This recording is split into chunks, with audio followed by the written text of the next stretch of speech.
ناظرین السلام علیکم۔ دکن میڈیا کے اردو خبرنامے میں آپ تمام کا استقبال ہے۔ میں ہوں اسماعیل ریحان۔ پیش خدمت ہے سرخیاں۔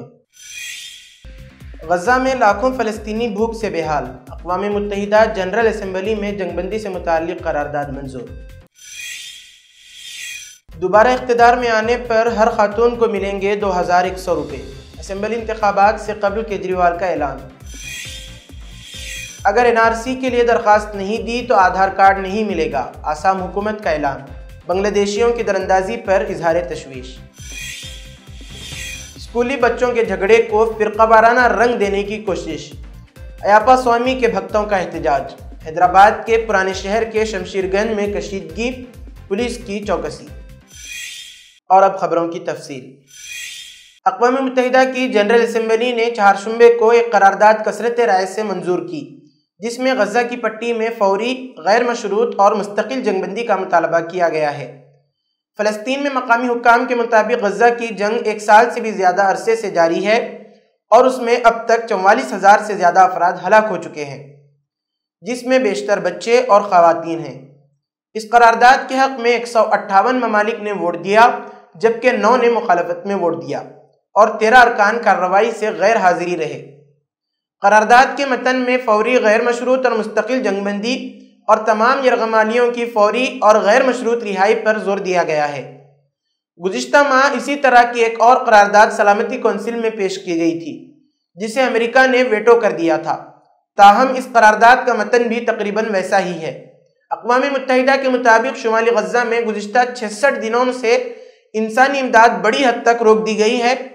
عالمی ادارے کے مطابق اسرائیلی پابندیوں نے 65 سے 75,000 فلسطینیوں کو خوراک، پانی، بجلی یا صحت کی دیکھ بھال تک رسائی سے محروم کر دیا ہے۔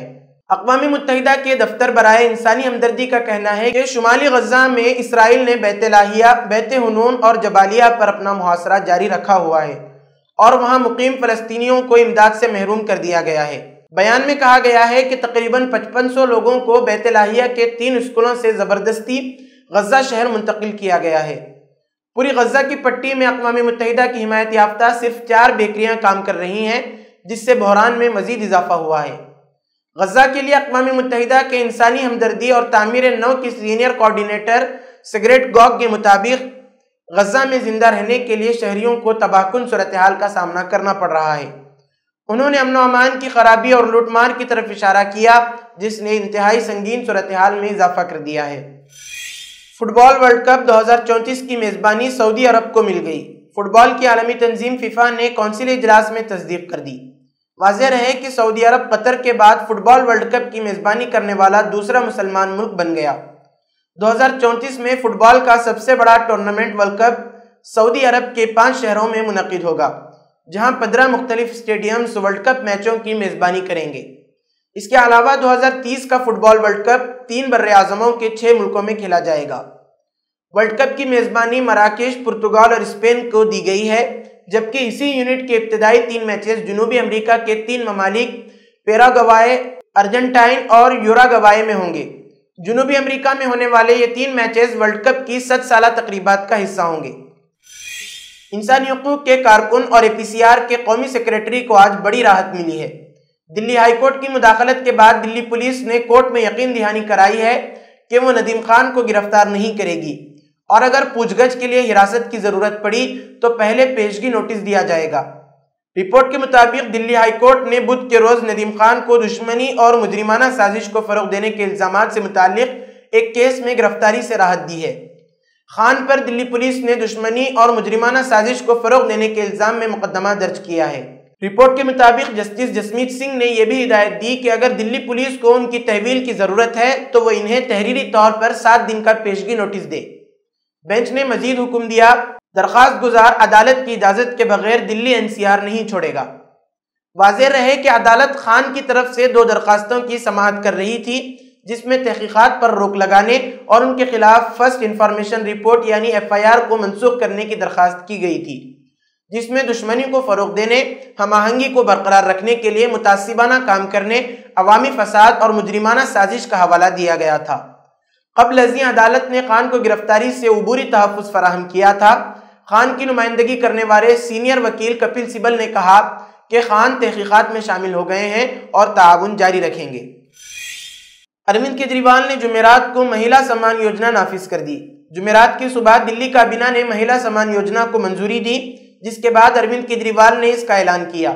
تاہم انہوں نے واضح کیا کہ چند روز میں انتخابات کا اعلان متوقع ہے، جس کی وجہ سے رجسٹریشن شروع ہونے کے باوجود اکاؤنٹ میں رقم منتقل نہیں کی جائے گی۔ اس کے فوراً بعد ایک اور اعلان میں انہوں نے کہا کہ انتخابات کے بعد اس اسکیم کے تحت خواتین کو 2100 روپے دیے جائیں گے۔ انہوں نے کہا کہ اس اسکیم کے تحت خواتین کو رجسٹر کرنا ہوگا اور رجسٹریشن کے بعد ہر خاتون کو اس کے اکاؤنٹ میں 1000 روپے ملنا شروع ہو جائیں گے۔ کیجریوال نے مزید کہا، میں نے یہ اعلان اس سال مارچ کے مہینے میں کیا تھا اور امید تھی کہ مئی یا جون میں اس پر عمل ہو جائے گا، لیکن ایسا نہیں ہو سکا۔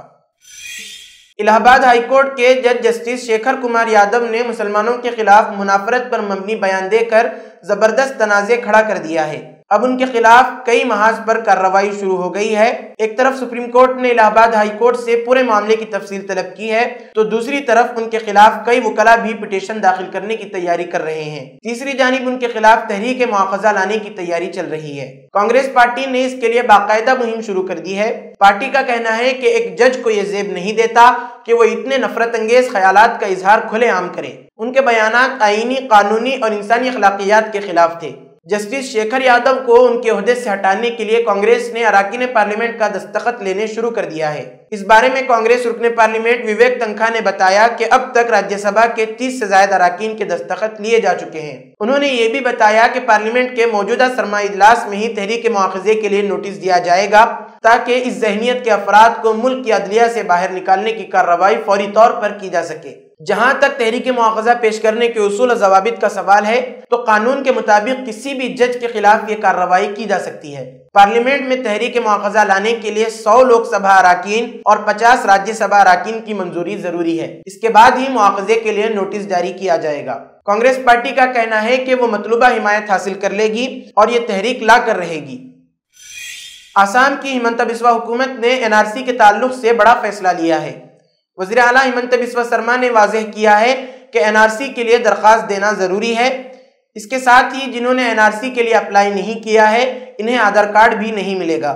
وزیر اعلیٰ نے کہا کہ یہ فیصلہ کابینہ کے اجلاس میں کیا گیا ہے۔ کابینہ کے اجلاس کے بعد وزیر اعلیٰ نے دسپور میں ایک پریس کانفرنس سے خطاب کیا۔ وزیر اعلیٰ نے کہا کہ BSF، آسام پولیس اور تریپورہ پولیس نے کئی بنگلہ دیشیوں کو گرفتار کیا ہے۔ بنگلہ دیشیوں کی دراندازی ہمارے لیے باعث تشویش ہے۔ انہوں نے کہا کہ NRC کو مضبوط کرنا چاہتے ہیں اور BSF کے ساتھ مل کر مزید سخت اقدامات کرنا چاہتے ہیں۔ اسی سلسلے کے تحت آسام کابینہ نے آدھار کارڈ جاری کرنے کے عمل کو انتہائی سخت بنانے کا فیصلہ کیا ہے۔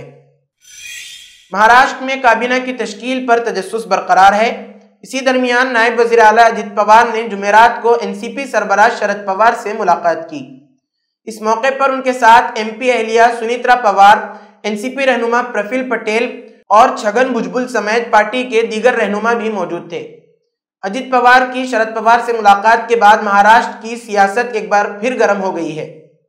دراصل اجیت پوار اپنے چچا شرد پوار کو یوم پیدائش کی مبارکباد دینے کے لیے ان کے گھر پر پہنچے تھے۔ سبھی رہنماؤں نے شرد پوار کو یوم پیدائش کی مبارکباد دی۔ یہ ملاقات دلی میں ہوئی۔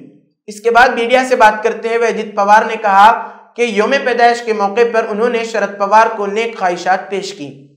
شرد پوار 84 سال کے ہو گئے ہیں۔ اجیت پوار نے کہا کہ ملاقات کے دوران خاندانی گفتگو کے علاوہ دیگر امور پر بھی بات چیت ہوئی۔ بتایا جاتا ہے کہ یہ ملاقات کافی دیر تک چلی۔ چھتیس گڑھ کے نارائن پور ضلع میں پولیس اور ماؤ نوازوں کے درمیان انکاؤنٹر پیش آیا۔ ابتدائی اطلاعات کے مطابق یہ جھڑپ ابو جمڑ کے گہرے جنگلات میں ہوئی، جہاں پولیس فورسز اور نکسلائٹس کے درمیان شدید فائرنگ کا تبادلہ ہوا۔ اس انکاؤنٹر میں اب تک 12 نکسلائٹس کے ہلاک ہونے کی اطلاع موصول ہوئی ہے، تاہم اس کی تصدیق کے لیے مزید تفصیلات کا انتظار کیا جا رہا ہے۔ ذرائع کے مطابق یہ کارروائی اس وقت عمل میں آئی جب پولیس نے ماؤ نوازوں کے خفیہ ٹھکانے کی معلومات ملنے پر علاقے میں آپریشن شروع کر دیا۔ اس دوران ماؤ نوازوں نے پولیس پر حملہ کیا، جس کے بعد دونوں جانب سے فائرنگ شروع ہو گئی۔ پولیس نے پیشہ ورانہ مہارت کے ساتھ جوابی کارروائی کی، جس کے نتیجے میں متعدد نکسلائٹس مارے گئے۔ انکاؤنٹر کے بعد علاقے میں سیکیورٹی سخت کر دی گئی ہے اور مزید فورسز کو طلب کر لیا گیا ہے تاکہ صورتحال پر قابو پایا جا سکے۔